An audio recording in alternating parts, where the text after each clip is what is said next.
તો મિત્રો સ્વાગત છે એક આજના નવા એક બ્લોગ વિડીયોમાં તમારું સ્વાગત છે. તો આજના બ્લોગ વિડીયોમાં તમને જાણ છે કે આજે હું જઈ રહ્યો છું માતાજીના દર્શન કરવા માટે. હું ને અમારા વિકેશભાઈ અને આ છે મારી ભોણી કે જયવંતી. તો અમે ત્રણ જઈએ છીએ મારા માસીના છોકરાને લેવા માટે. તો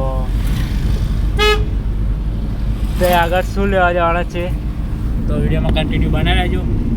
તો શરૂઆત કરીએ બ્લોગની. તો મિત્રો આપણે આવી એટીએમમાં થોડા પૈસા વાપરવાના જોઈતા એટલે પૈસા વાપરવાના કાઢીએ તો જોઈ શકો છો.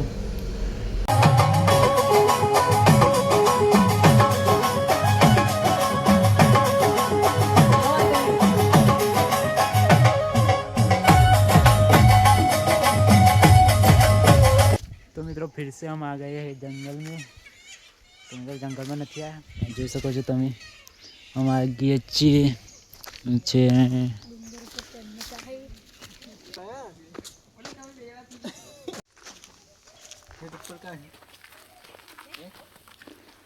તો મિત્રો અમે જોઈ શકો છો અમે આવી ગયા છીએ ખેરોલમાના મંદિરે. જોઈ શકો છો આ રીતના છે મંદિર. ગોધરા નજીક ખેરોલ ગામે આવેલું ગઢ ચુંદડી ખેરોલમાં નું મંદિર એક ખૂબ જ જાણીતું અને શ્રદ્ધાનું કેન્દ્ર છે. આ મંદિર ખાસ કરીને ખેરોલમાં અથવા ગઢ ચુંદડી તરીકે પ્રખ્યાત છે. એક ગઢ ચુંદડી ખેરોલમાંનું મંદિર. આ મંદિર ગોધરાથી નજીક ખેરોલ ગામે આવેલું છે. અહીં માતાજીના દર્શન કરવા માટે મોટી સંખ્યામાં શ્રદ્ધાળુઓ આવે છે. નોંધ: નકશા પર ચોક્કસ ગઢ ચુંદડીના નામથી પરિણામો મર્યાદિત હોઈ શકે છે, પરંતુ તે સ્થાનિક રીતે ખેરોલ ગામમાં ખૂબ જાણીતું છે. જો તમે ખેરોલ મંદિરની મુલાકાત લેવા માંગતા હો તો ગોધરાથી સ્થાનિક વાહન વ્યવહાર દ્વારા સરળતાથી પહોંચી શકાય છે.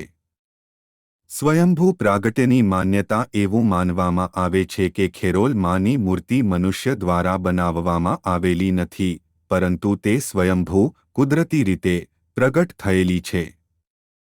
આ મૂર્તિ પહાડના એક મોટા પથ્થર પર જ કંડારાયેલી જોવા મળે છે. ભક્તોનું માનવું છે કે માતાજી અહીં સાક્ષાત બિરાજમાન છે. લોકવાયકા મુજબ વર્ષો પહેલા આ ગઢ પહાડ ઉપર માતાજીની ચુંદડી આકાશમાંથી ઉતરી હતી અથવા પડી હતી, જેના કારણે આ સ્થાનનું નામ ગઢ ચુંદડી પડ્યું હોવાનું મનાય છે. તો મિત્રો જોઈ શકો છો અમે મંદિરના ગૃહમાં આવી ગયા છીએ. અહીંથી જઈએ છીએ અંદર. જોઈ શકો છો અહીંયાથી બૂટ ઉતારવાનું. 3 મનોકામના પૂર્ણ કરતું ધામ. ભક્તોમાં એવી પ્રબળ માન્યતા છે કે અહીં સાચા હૃદયથી કરવામાં આવેલી માનતા જરૂર પૂરી થાય છે. સંતાન પ્રાપ્તિ, વસ્તાર, સંતાન માટે શ્રદ્ધાળુઓ અહીં વિશેષ પ્રાર્થના કરે છે. નોકરી અને ધંધો, વ્યવસાયમાં પ્રગતિ કે નવી નોકરી માટે પણ આ મંદિર ઘણું ચમત્કારી માનવામાં આવે છે. દુઃખ નિવારણ, પારિવારિક મુશ્કેલીઓ કે માંદગી દૂર કરવા માટે ભક્તો અહીં શ્રીફળ અને ચુંદડી ચઢાવે છે. સ્વયંભૂ પ્રાગટ્યની માન્યતા. એવું માનવામાં આવે છે કે ખેરોલ માની મૂર્તિ મનુષ્ય દ્વારા બનાવવામાં આવેલી નથી, પરંતુ તે સ્વયંભૂ કુદરતી રીતે પ્રગટ થયેલી છે. આ મૂર્તિ પહાડના એક મોટા પથ્થર પર જ કંડારાયેલી જોવા મળે છે. ભક્તોનું માનવું છે કે માતાજી અહીં સાક્ષાત બિરાજમાન છે. તો અહીંનો નજારો બહુ સરસ છે. બીજો સામે ડુંગર દેખાય તમને બતાવું. આ ચેક સામે ડુંગર.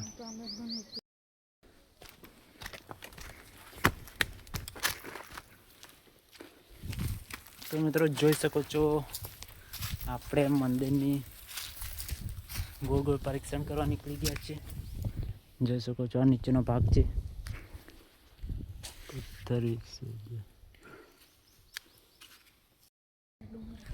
તો મિત્રો આ મંદિરની નજીકના અંતરમાં કેટલા ડુંગરા આવેલા છે તમને બતાવું.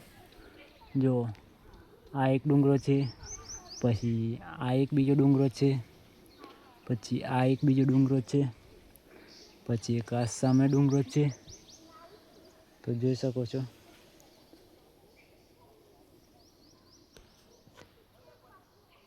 બહુ સરસ અને ખતરનાક સીન છે.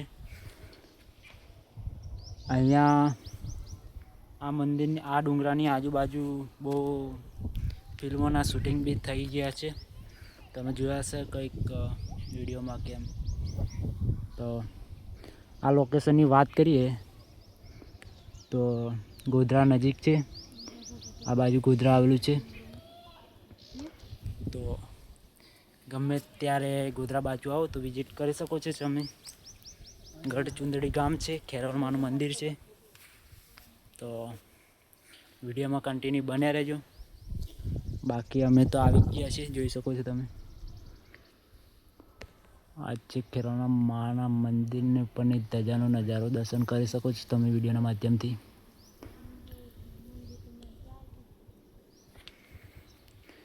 અહીંયા રહીને મિત્રો પાવાગઢનો નજારો બી દેખાય છે, પણ અત્યારે વાદળ એવું છે એટલે તમને નહીં દેખાય. બાકી ઝૂમ કરીને બી બતાવી શકું છું. પણ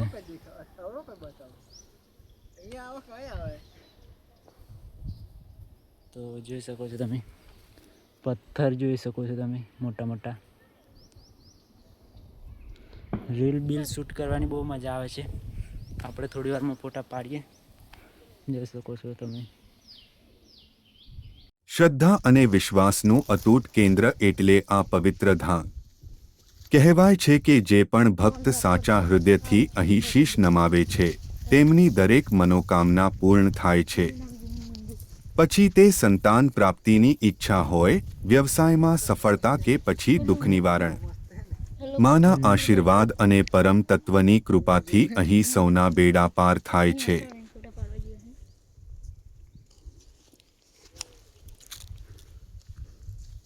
તો ફૂલ જ વાત પાડી દીધી આ બાજુ તો.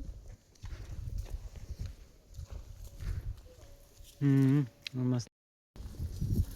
પથ્થર પર પથ્થર જોઈ શકો છો, પથ્થર પર પથ્થર. दुनिया के पहाड़ में, हम के पहाड़ में.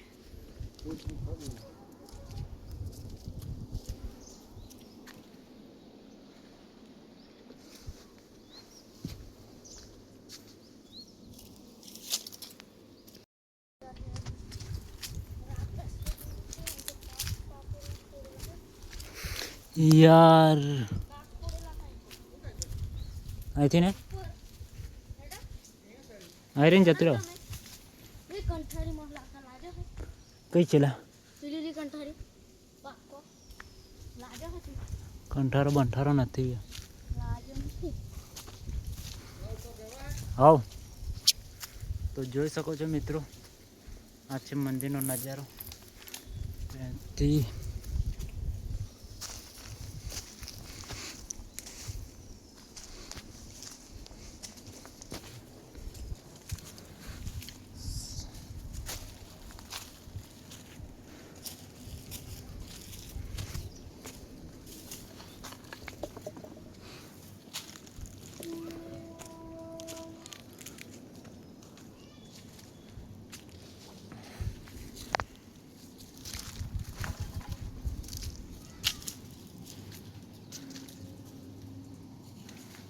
तो हड़िया वगैरह पत्थर रोकी है जो जी आटा लो खींचे पर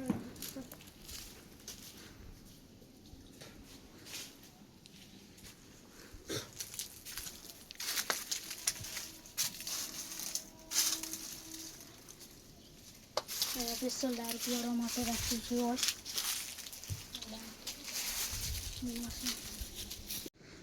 વિક્રમ પડે યાર. તમે જઈ શકો છો. मारते नहीं सड़ा तो ले पपैया हूँ ले हूँ तो पड़े हड़े तो मर गया नहीं. તો મિત્રો જોઈ શકો છો આ રીતના કંઈક પથ્થર છે.